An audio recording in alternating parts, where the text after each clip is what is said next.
Yo, what's good, y'all? It's another reaction video. It is currently January 20th. We got Jimmy High Roller. They're breaking the NBA again. Off the thumbnail, look like it's about the Warriors, so I clicked on it.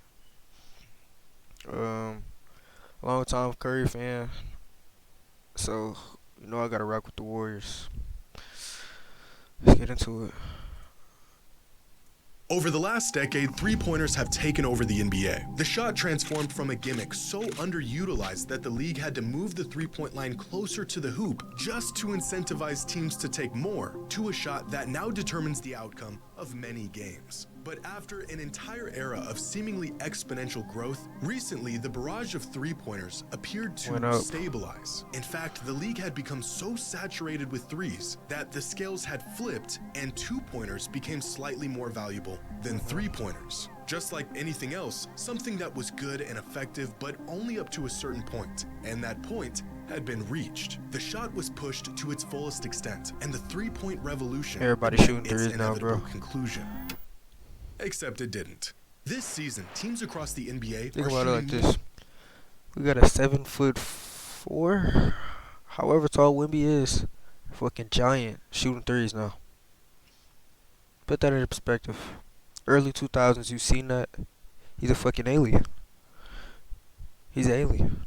If you've seen that early 2000s, he's an alien, bro.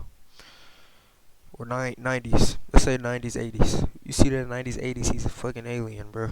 There's no way. And now, everybody in the NBA shooting threes. more threes than ever before. Some teams Crazy. with the majority of all of their shots being taken from beyond the arc. Yep, Celtics. Straight threes. Wimby. That's what I'm talking about. Straight threes, bro. Feel like one long three-point contest. Is the NBA on a path to being a league featuring exclusively long balls, layups, and nothing else?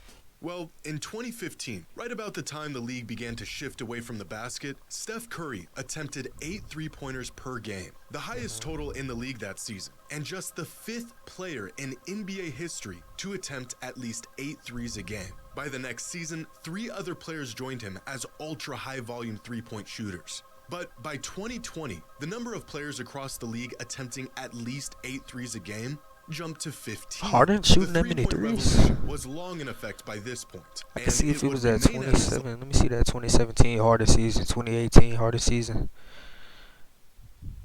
No. He up there, but he's not. 2019 Harden. Highest level for the next few seasons. The league seemingly finding its see Curry back up there. And how many are even worth taking. Until this season, where there are 24 players in the NBA who are attempting what was once considered I thought Edwards would be at the top. Just a decade ago. Something is changing crazy in the NBA right now. Are we nearing the end of the three-point era, or are we just getting started?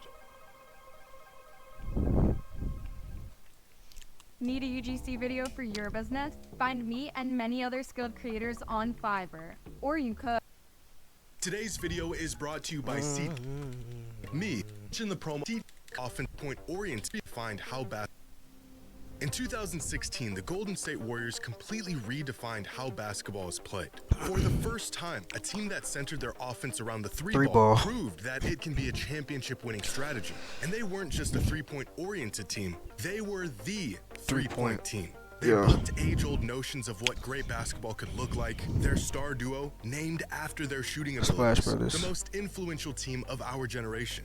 That season, the Warriors shot 31.6 three-pointers per game, the second most of any team in league history, not really and unbelievable, by far but the most of any true championship caliber team. 2015 Rockets. This season, that team every single team in the NBA attempts more threes a game than the 2016 Warriors did.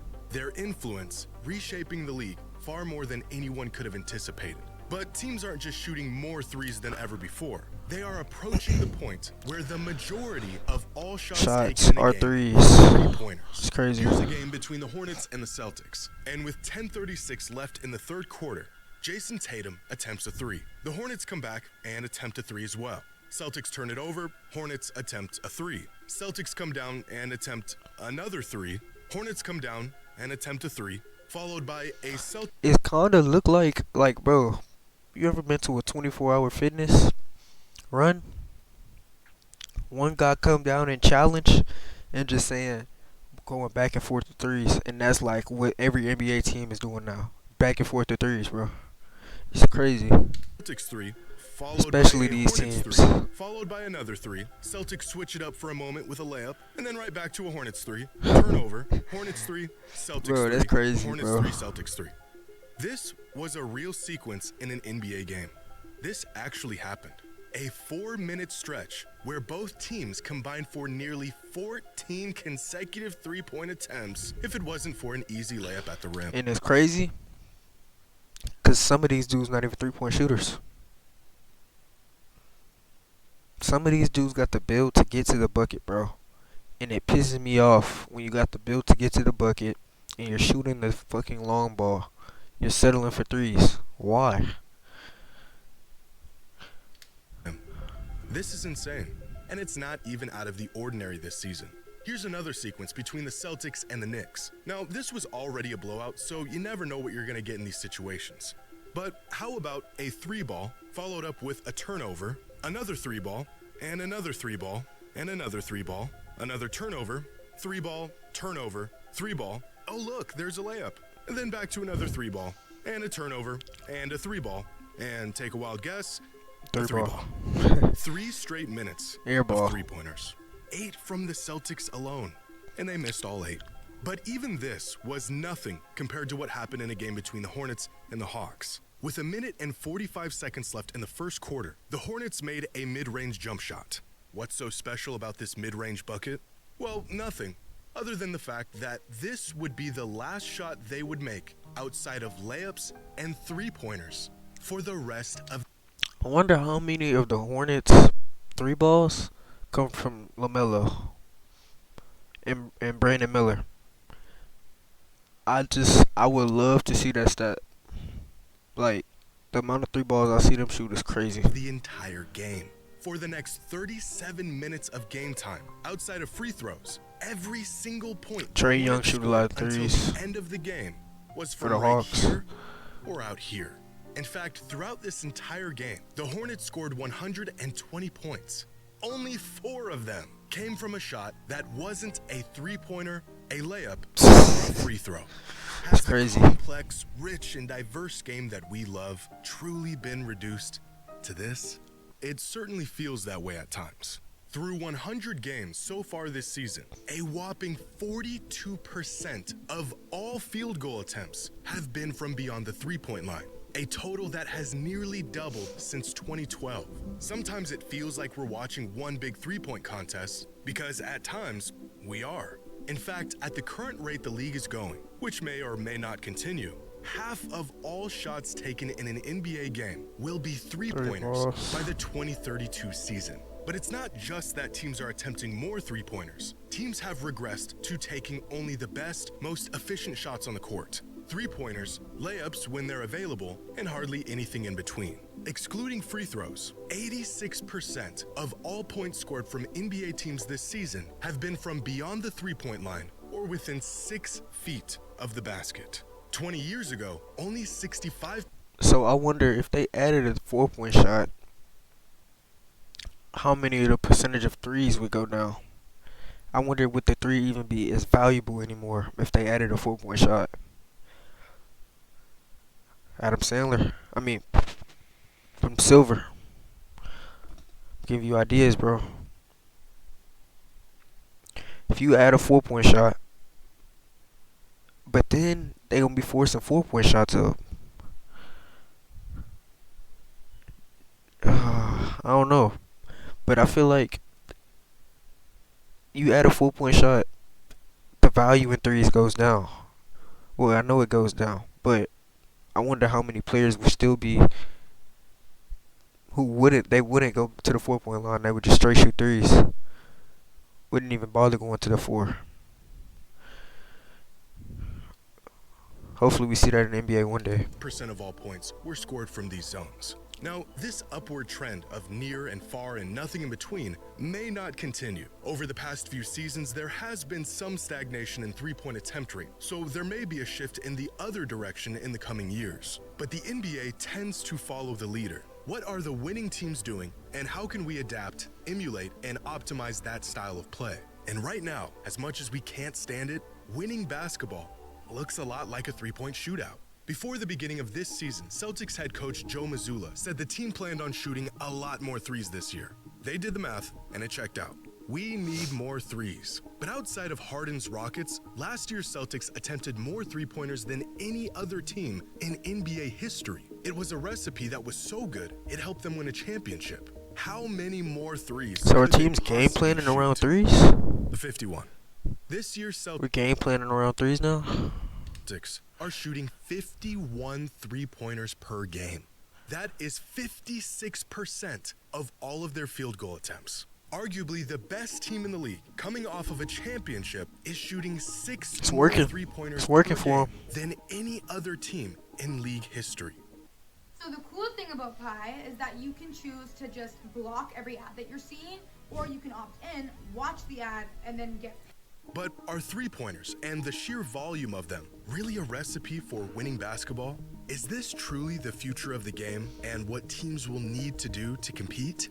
Well, so far this season, teams that win the three-point battle, when they score more net points from three-pointers than their opponent, have the won game. 72% of the time. And this one metric has been more indicative to winning than just about any other. Last season, there was an 85.6% correlation between three-point percentage and winning percentage, the strongest correlation between the two variables in NBA history. Make more three-pointers, greatly increase your odds of winning the game. But that's pretty obvious. Of course, making more threes will better your odds. We have seen massive underdogs win games by pouring in three-pointers and hitting more than they probably should have. Will teams eventually reach the threshold of three-pointers that are worth taking in a game? Or is the shot just so valuable that we will inevitably see a league that finds no value in taking any shot outside of the long ball? There must be a sweet spot between shooting exclusively threes and no threes, where we will eventually see the limit of good, viable three-pointers. Oddly enough, the league may have already met that limit. As previously mentioned, three-pointers used to yield more points per shot than two-pointers for many years. Teams eventually figured this out and they capitalized on it. But this inadvertently led to two-pointers becoming more valuable. As teams focused their defensive efforts on stopping the three ball, they got spread thin, the rim opened wide up, offenses got rid of long mid-range jumpers, and for the first time in over 3 decades, two-pointers produced just as many points per shot as three-pointers. How do we know if or when teams are shooting too many threes? And it's kinda like when you're playing, I think they're kinda using the three-pointer as a bait. I feel like some teams kinda want you to play. They're gonna keep hitting three-pointers until you press up on the three-pointer, and then they throw the lob down there. Or yeah, they throw the lob down, and I see it a lot from Harden. He just you expect Harden to come off and get a left hand pull up, but when you start playing that, it's what he wants you to do. He's gonna throw the lob, so it's like I think using that as a game plan, making them come out the paint. I think that's why the two-pointers have flourished in the game. Intuitively, it would be at the point where three-pointers lose their statistical advantage over twos, which has already happened. The problem of too many threes has already statistically corrected itself. But despite this, the Celtics and many other teams are committed to shooting more threes than they previously did. They are aware of the data, and they still decided that upping their three-point rate is the answer. Steve Kerr has said that it would be hard for the Warriors to compete without shooting a high volume of threes. Mike Budenholzer said he thinks the sport is in a good place, and that threes create more space to be more athletic and dynamic going to the basket. Devin Booker, a player who utilizes and values the mid-range game as much as any player in the league, said the volume should be up. Attempting the three-point shot, not even making it, stretches out the defense and opens up better looks throughout the game. What I said. Teams know that the two-pointers today. What I just said opens better looks. Literally, that three, pulling them out, bro.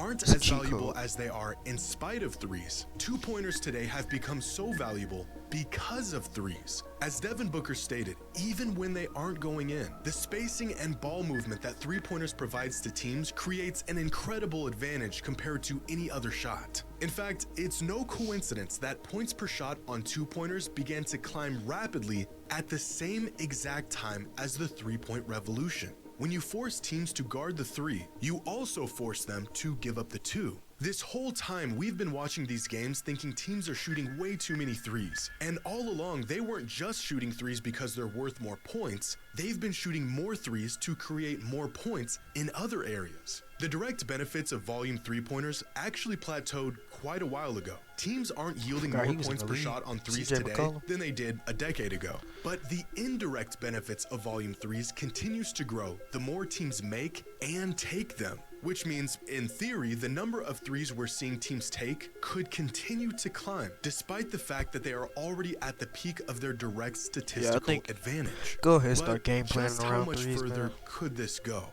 Well, this is where the things back- get really back door interesting. going If we ignore off the the three. caliber of teams and the efficiency of their Instant shooting and championship. just look purely at volume, then through over 150 games so far this season, teams have found by far the most success when they shoot somewhere between 46 and 52% of all of their shots from beyond the arc. This season, when teams put up a three-point attempt rate between 46 and 52%, they have won over 70% of the time. Meanwhile, teams that shoot at a rate outside of this hypothetical sweet spot have won just 48% of the time, which means despite as many three-pointers teams are shooting, statistically, they may still not be shooting enough. And it may only be a matter of time before teams use this information and slowly creep towards this rate of 50% of all of their shots consisting of threes. three-pointers. Last week, Nick Wright had a great monologue discussing the advantages of volume three-point shooting and how teams who can design an effective offense built around them have an incredible statistical advantage. The league needs to change some rules. They have finally figured out it's not only that 3 is worth more than 2, it's that 3 is worth a lot more than 2. Because there is a 50% premium on three-point shots, the smart way to play is probably what the Celtics did on opening night. Shoot 60 of them things. That is the best strategy. That is also terrible television. And I love the league. I love it. But this That's why the is league's not numbers are going sustainable down. at its core. The league's numbers are steady, going down at a steady rate because they're tired of seeing threes. It's killing the game. That's why I think players like have the perfect amount. They can go dunk it and they can shoot the three ball. Like, that's why I give his props, because Memphis ticket sales wouldn't be where they're at without just off the fact that he can dunk it, and it's a mixture, perfect mixture. Or the NBA is at That's why I its praise best Ja. when dudes are flying over people, Ant meeting them at the rim. is another great perfect mixture. But Ant, he shoots a lot of threes, but a lot of his go in. So Hanging out at the three-point line, hoisting 30-footers is not good TV. And you are going down a path where the games are less compelling television and the fans are worried, do the players even care? It's just a warning to a league I love. You are playing a dangerous, dangerous game. who the fuck is this guy? Teams today are eviscerating it. They have essentially cracked the code. Decades of experimenting with different schemes and offensive designs and player personnel through trial and error has led teams to the correct answer. Zion. Nothing beats a bunch of good looks at three. It may not be pretty. It may lack the nuance and diversity that we used to see in the league, but it has been proven to be the most effective method of winning basketball games. How much further can this possibly go? Well, fortunately, there seems to be an upper limit to the ideal volume of threes before the returns become diminished. That limit is probably about 50%. Unfortunately for us, the NBA is still nowhere near that limit. Jimmy High Roller. Another great video. Subscribe to Jimmy. Hey man. Great video. I got a football reaction coming. national championship, Ohio, Notre Dame. Let me know if y'all want to see something else. I got y'all, but till next time.